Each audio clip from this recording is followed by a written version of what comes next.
रियाज माला संगीत साधकों की डोर।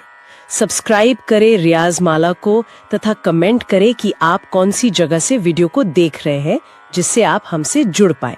दोस्तों, क्या आपके साथ भी ऐसा होता है कि जब आप खाली गाना गाते हैं तो आपको लगता है कि आप बहुत अच्छा गा रहे हैं, लेकिन जैसे ही आप हारमोनियम के साथ गाने बैठते हैं तो आवाज़ कहीं और जारी होती है और हारमोनियम का सुर कहीं और। दोस्तों, संगीत की भाषा में इसे बेसुरापन कहते हैं और यकीन मानिए कि शुरुआत में दुनिया के 99% सिंगर इस दौर से गुजरते हैं। लेकिन आज का जो ये वीडियो है, इस वीडियो में इसको देखने के बाद आपका यह डाउट क्लियर होगा और ये जो डर है वो हमेशा के लिए ख़त्म हो जाएगा और आपकी आवाज़ बिल्कुल सुरीली हो जाएगी और आपकी आवाज़ हारमोनियम के साथ मिलेगी। साथ ही साथ आज हम कोई हवाई की बात नहीं करेंगे, बल्कि बात करेंगे उस साइंस की, उस तकनीक की, जिससे आपकी आवाज़ हारमोनियम के सुरों के साथ ऐसे मिल जाएगी जैसे चीनी पानी में घुल जाती है। दोस्तों, आज के इस वीडियो में बात होगी इन सभी पॉइंट्स के ऊपर, तो आपको कॉपी और पेन ले लेना चाहिए, क्योंकि इस पॉइंट्स में जो भी यहाँ पर पॉइंट है, यहाँ पर सबसे पहले कारण की बात होगी कि वो कौन सा कारण है जिसकी वजह से आपकी आवाज़ हारमोनियम से अलग होती है और आप बेसुरे होते हैं। दूसरी बात होगी सुर जो है वो असल में क्या है और कैसे हमें सुर में गाना है, अपना सा कैसे खोजना है, क्योंकि बहुत सारे गायकों को अपना स्केल नहीं पता होता है, तो उनका स्केल क्या है इसके ऊपर हम बात करेंगे। लड़कों का स्केल क्या है, लड़कियों का स्केल क्या है, इसके ऊपर भी हम बात करेंगे। साथ ही साथ सुर मिलाने का जो 3 स्टेप यहाँ पर ब्रह्मास्त्र है और 3 स्टेप में 3 टेक्निक्स में यहाँ पर मैं आपको बताने वाला हूँ कि किस तरीके से आपको सुर मिलाना है, जिसमें कि डीप लिसनिंग मेथड होगा पहली बार, दूसरी बार गुनगुनाना होगा और तीसरी बार आकार में गाना और वोकल स्टेबिलिटी, इनके ऊपर यहाँ पर भी बात होने वाली है। यहाँ पर अगला पॉइंट है कि आवाज़ का फाउंडेशन, यहाँ पर कौन सा रियाज आपको करना है जो कि आपकी आवाज़ का फाउंडेशन और आपकी आवाज़ को यहाँ पर बनाएगा। तीसरा, बिगनर्स की जो सबसे बड़ी गलती होती है, बिगनर्स की सबसे बड़ी गलती के ऊपर बात करेंगे 3 तरीके में, और इन 3 तरीकों में धौंकनी पर जोर से प्रहार, दूसरा जल्दबाजी करना, तीसरा यहाँ पर धैर्य खो देना। इसके बाद हम बात करेंगे निष्कर्ष की। तो इन सभी पॉइंट्स के ऊपर यहाँ पर बात होने वाली है, तो अगर आप यहाँ पर आखिरी तक बने रहेंगे तो ये सभी डाउट्स क्लियर होंगे। साथ ही साथ आपका जो बेसुरापन है, आपकी जो आवाज़ नहीं मिल रही होती है गाने के साथ में, उसकी समस्या से यहाँ पर आपको छुटकारा मिलेगा। दोस्तों, ये वीडियो शुरू करने से पहले एक छोटा सा निवेदन है कि आप कौन सी जगह से वीडियो को देख रहे हैं, ये हमें कमेंट में ज़रूर अभी वीडियो को पॉज करके अभी तुरंत लिखें कि आप कौन सी जगह से जुड़ करके वीडियो को देख रहे हैं। चैनल को सब्सक्राइब कर लीजिए और बेल आइकॉन को भी दबा लीजिए, ताकि कोई भी नया वीडियो आए तो उसका नोटिफिकेशन आपको मिले और आप वीडियो को मिस ना करें। दोस्तों, चलिए सबसे पहले हम बात करते हैं कि ये समस्या की, कि सबसे पहले कारण आवाज़ और हारमोनियम ये अलग क्यों है। हमने जैसा कि आपको बताया कि संगीत में इस चीज़ को बोलते हैं बेसुरापन या फिर बेसुरा होना। 99% जो सिंगर हैं, जो अभी रियाज शुरू कर रहे हैं, जो बिगनर हैं, उनको इस समस्या से समाधान नहीं मिल रहा होता है और वो इस समस्या से परेशान होते हैं। तो यहीं पर चलिए अब हम टेक्निक की तरफ चलते हैं, और वो टेक्निक्स कौन कौन सी हैं। हम इसमें सबसे पहला जो पॉइंट है उसको हम समझेंगे कि सुर असल में क्या होता है, और पिच। आपने कई बार पिच के बारे में सुना होगा, आपने जब भी गाना सुना होगा, आप कहीं भी, आप किसी भी बड़े गुरु के पास या फिर ऐसे जो संगीत से जुड़े हुए हैं लोग, उनके पास अगर आप बैठते हैं तो पिच के बारे में समझते हैं। तो सबसे पहले सुर मिलाना किसे कहते हैं, ध्यान से सुनिए। आप केवल ये आवाज़ जो है, मान लीजिए कि यहाँ पर सा और पा मैं यहाँ पर बजा रहा हूँ, और ये जो आवाज़ है सा और पा की, तो दोस्तों ये जो आवाज़ है, इसको जब आप सुनेंगे तो यहाँ पर देखेंगे कि यहाँ पर एक फ्रीक्वेंसी निकल रही है, और ये जो फ्रीक्वेंसी है, इस फ्रीक्वेंसी के साथ में जब आपका साउंड 100% मैच होता है, तब आपका जो सुर होता है वो सुर पक्का लगना बोला जाता है, वो सुर हमारा फिर सटीक लगना होता है। तो दोस्तों, एक चीज़ आपको ये समझना है कि मान लीजिए कि आप कोई भी पुराना FM अगर आपने चलाया है, या फिर अगर आपने कभी रेडियो यूज़ किया हुआ है, तो आपने एक चीज़ देखा होगा कि अगर 98.3 कोई FM का चैनल है, तो जब आप 98.3 पर लेके जाएंगे तभी वह सिग्नल जो है वहां से चैनल चलेगा और आवाज़ साफ आएगी। अगर 98.2 में अगर आप जाएंगे तो वहां पर जो है आवाज़ में खरखराहट होगी और वो स्पष्ट नहीं सुनाई देगा। ठीक उसी तरीके से अगर आप हारमोनियम के साथ रियाज कर रहे हैं और मान लीजिए कि कोई सुर है जिसका चैनल है 92.0, अगर आप 92.0 के ऊपर आप सही सुर नहीं लगाएंगे, 92.0 के ऊपर आप टारगेट नहीं कर पाएंगे तो आपका जो सुर होगा वो सटीक नहीं लगेगा। तो इसको इसी तरीके से समझना है कि थोड़ा सा सुर ऊपर नीचे होगा और आपकी आवाज़ वो बेसुरी लगेगी।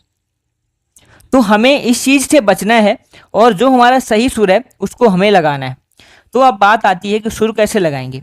सुर लगाने के लिए सबसे पहले ज़रूरी हो गया कि सा को खोजना।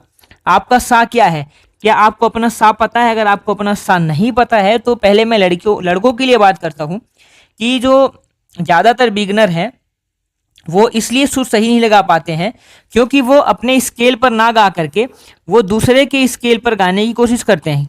अब यहाँ पर दो संभावनाएं हैं। अगर आपको अपना स्केल नहीं पता है तब तो ज़्यादा संभावना ये है कि आप किसी दूसरे के स्केल में गा रहे हैं, और अगर आपको अपना स्केल पता है तो आपको सुर कैसे पक्का करना है। दोस्तों सबसे पहले बात करेंगे कि मान लीजिए कि आपके पैर का जो आपके शूज़ का जो नंबर है वो 9 नंबर आपको लगता है, लेकिन अगर आप 8 नंबर पहन करके दौड़ेंगे चलेंगे तो आपको चलने में काफ़ी दिक्कत होगी, परेशानी होगी। तो दोस्तों इसी तरीके से अगर आप अपने गले की रेंज से बाहर जाकर के अगर अभ्यास करेंगे तो आपको वहाँ पर परेशानी होगी और आपके सुर जो है वो पक्के नहीं होंगे, सटीक सुर नहीं लगेगा।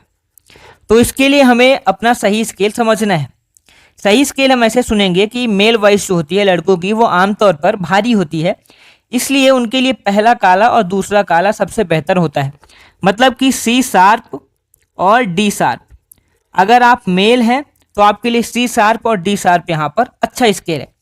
अगर आप फीमेल हैं तो आपकी आवाज़ जो है वो थोड़ी सी शार्प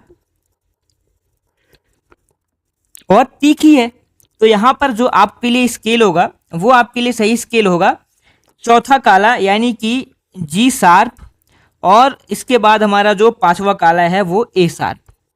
ये फीमेल के लिए बिल्कुल परफेक्ट होता है। कौन सा? जी शार्प और ए शार्प। और मेल के लिए सी शार्प और डी शार्प।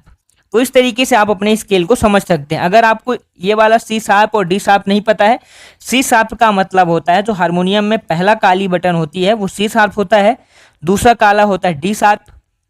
फीमेल में पहला काला यहाँ पर तो आपका फीमेल के लिए जो स्केल होगा वो पहला काला नहीं होगा, वो चौथा काला होगा, और चौथा काले का मतलब है कि जी शार्प, और यहाँ पर पांचवें काले का मतलब है कि ए शार्प। तो फीमेल के लिए चौथा और यहाँ पर पांचवा, मेल के लिए पहला और दूसरा, ये आपका स्केल होता है। जब आप सही सा दबाएंगे तो आपके जो सीने और गले में कोई जोर खिंचाव महसूस नहीं होगा, आपकी आवाज़ बहुत आराम से निकलेगी। अब दोस्तों सुर मिलाने का 3 स्टेप ब्रह्मास्त्र, यहाँ पर जो सुर मिलाने का जो 3 स्टेप यहाँ पर तरीका है वो क्या है, इसके ऊपर बात करते हैं। तो पहला पॉइंट जो है डीप लिसनिंग। हारमोनियम पर सा दबाइए और अपनी आंख बंद कर लीजिए। डीप लिसनिंग में आपको सा दबाना है, आंख बंद करना है और इस सुर को हमें महसूस करना है। हमें केवल उसको गाना नहीं है, हमें केवल महसूस करना है 10 से 15 सेकंड तक। इस सुर को अपने दिमाग में बसने दीजिए। महसूस कीजिए कि वो ध्वनि आपके कानों से होते हुए आपके दिमाग तक जा रही है। अगर आप सुनेंगे नहीं तो फिर गाएंगे क्या। दूसरा, गुनगुनाना यानी कि हमिंग। दोस्तों आप अपना मुंह बंद रखिए और हारमोनियम का सुर बजाइए। अब भंवरे की तरह जो है वो हम की आवाज़ को निकालना है, भंवरे की तरह। जब आप मुंह बंद करके सुर में आते हैं तो आपके अपने होठों पर और गले में एक वाइब्रेशन महसूस होगी। जब हारमोनियम की वाइब्रेशन और आपके गले की वाइब्रेशन एक हो जाए, इसका मतलब आपका जो सुर है वो मिल गया है। इसके बाद जो अगला हमारा है आकार में गाना और वोकल स्टेबिलिटी। जब हमिंग में सुर मिल जाए तब अपना जो है मुंह वो धीरे से खोलें और आकार को बोलना है। आकार में अभ्यास करना है दोस्तों। ये जो आकार है ये आवाज को खोलने के लिए एक ब्रह्मास्त्र होता है। तो क्या करना है कि आकार का रियाज वो आपके लिए बहुत बड़ा जादू होने वाला है। तो आ बोलना है और पूरी तरीके से हमें गला खोलना है। कैसे? अभी आपने सा लगाया, अब यहां पर आ लगाना है।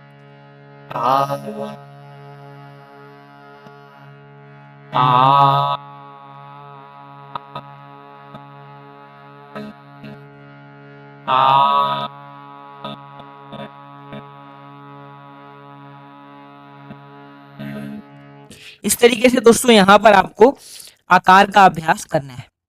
कब करना है? पहले सा करना है, हमिंग करना है, फिर आपको आकार की तरफ आना है। यहां पर ध्यान देने वाली बात यह है कि एक अभी यहां पर टर्म आया कि वोकल स्टेबिलिटी। वोकल स्टेबिलिटी का मतलब है कि आपकी आवाज़ कांपनी नहीं चाहिए, आवाज़ बिल्कुल एक सीधी लाइन में होनी चाहिए। अगर आवाज़ हिल रही है तो समझिए आपको सांस पर और कंट्रोल करने की ज़रूरत है। अगर आवाज़ नहीं हिल रही है तो ठीक है, अगर आवाज़ हिल रही है इसका मतलब कंट्रोल आपके वॉइस में नहीं है, तो आपके वॉइस का कंट्रोल बढ़ाना पड़ेगा। उसके लिए हमें सा का रियाज, हमिंग का रियाज, खरज का रियाज, इन सभी चीज़ का रियाज करना पड़ेगा। अब जो अगला पॉइंट है कि आवाज़ का फाउंडेशन। अगर आप चाहते हैं कि आपका जो सुर है वो हारमोनियम से फेविकोल की तरह चिपक जाए, तो आपको खरज का रियाज यानी कि मंद्र सप्तक का रियाज, जिसको हम लोअर ऑक्टेव का रियाज भी बोलते हैं, लोअर ऑक्टेव का आपको अभ्यास करना है। लोअर ऑक्टेव की प्रैक्टिस ही आपकी वॉइस का यहाँ पर फाउंडेशन है। आपकी आवाज़ का बेस जो है वो लोअर ऑक्टेव से बनता है। तो सबसे पहले एक चीज़ समझिए कि एक पेड़ जितना गहरा ज़मीन के अंदर होता है उतना ही मजबूत वो बाहर से खड़ा रहता है। तो ठीक उसी तरह से खरज के जो सुर हैं वो आपकी आवाज़ की जड़ें हैं। तो सुबह उठ करके बिना कुछ खाना पीना खाए नीचे के सुरों में यानी कि मंद्र सप्तक में, जैसे कि सा, नी, धा, पा, यहाँ पर जो सुर के नीचे बिंदी लगी हुई होती है इसका मतलब है कि ये मंद्र सप्तक के स्वर हैं। तो मंद्र सप्तक की तरफ हमें करना है। इससे आपकी आवाज़ में बेस आएगा, भारीपन आपकी आवाज़ में आएगा और जो है वो सुरों में पकड़ आपकी लोहे के जैसे मजबूत होगी।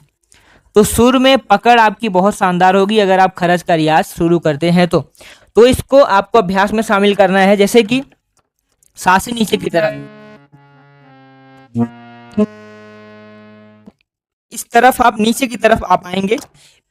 ये होता है आपको सुरों का, खरज का रियाज, लोअर ऑक्टेव का रियाज। अब जो बिगनर सबसे बड़ी गलती करते हैं वो गलती ये होती है कि कुछ लोग इतनी मेहनत करने के बाद भी फेल हो जाते हैं। वो कौन कौन सी गलतियां हैं? वो गलती है कि धौकनी पर जोर से प्रहार करना। मतलब कि हारमोनियम में आप हवा बहुत तेज से भरेंगे तो हारमोनियम इतनी जोर से बजेगा कि आपको अपनी आवाज़ ही सुनाई नहीं देगी। तो हारमोनियम को सॉफ्ट बजाइए ताकि आप खुद को सुन सके। अगर आप हारमोनियम तेज से बजा करके डेली अभ्यास करेंगे तो आप इसके ऊपर आश्रित हो जाएंगे और फिर आप इसके बिना गाना नहीं गा पाएंगे। इसलिए हमें हारमोनियम को अपनी आवाज़ से नीचे रखना होगा और अपनी आवाज़ को ऊपर रखना होगा कोई भी सुर लगाने के समय, अभ्यास करने के समय। दूसरी जो गलती है कि जल्दबाजी नहीं करना। लोग सा दबाते ही तुरंत गाना शुरू कर देते हैं। सुर को गले तक पहुंचने का समय दीजिए, ठहराव बहुत ज़रूरी होता है, क्योंकि अगर आप जल्दबाजी करेंगे तो आपके लिए यहाँ पर परेशानी होगी। तीसरा जो है कि धैर्य खो देना। धैर्य खोने का मतलब है कि आप एक चीज़ समझिए कि जब आप पहले दिन जिम में एक्सरसाइज करने जाते हैं तो क्या आपके उसी दिन मसल्स या बाइसेप्स बन जाते हैं? तो इसका जवाब है कि बिल्कुल नहीं। मांसपेशियों को समय लगता है डेवलप होने में। ठीक उसी तरीके से हमारी जो वोकल कॉर्ड्स हैं, हमारी वोकल कॉर्ड्स को भी डेवलप होने में, उस सुर को पक्के होने में समय लगता है। हारमोनियम के साथ फ्रीक्वेंसी मैच करने की आदत पड़नी चाहिए।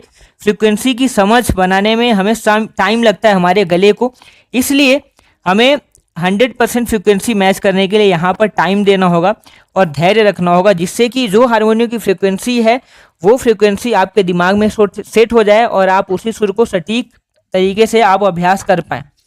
अब दोस्तों यहाँ पर एक चीज़ है कि सुर मिलाना कोई जादू नहीं है, यह पूरी तरीके से सुनने की कला और सही तकनीकी का खेल होता है।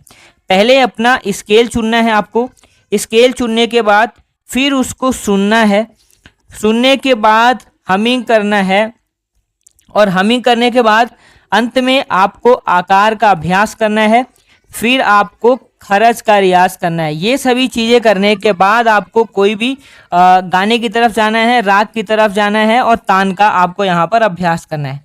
अगर आप इन 3 स्टेप्स फॉर्मूले को अगर आप कुछ हफ्तों तक ईमानदारी से करते हैं तो मैं गारंटी देता हूँ कि आप कभी भी बेसुरे नहीं होंगे। तो दोस्तों, अगर आपको इस वीडियो से कुछ नया सीखने को मिला है, आपके सुर और डाउट्स अगर क्लियर हुए हैं, तो वीडियो को लाइक ज़रूर करें। मुझे कमेंट्स में बताएं कि आपका सा का जो स्केल है वो कौन सा है। ये हमें कमेंट में आपको ज़रूर बताना है कि आप किस स्केल से सा का अभ्यास करते हैं, या फिर आपको अपना स्केल पता है या फिर नहीं पता है। अगर नहीं पता है तो मैं अलग से आपके स्केल के लिए एक वीडियो बनाऊंगा ताकि आप वहां से अपने स्केल को बेहतर तरीके से समझ पाएं।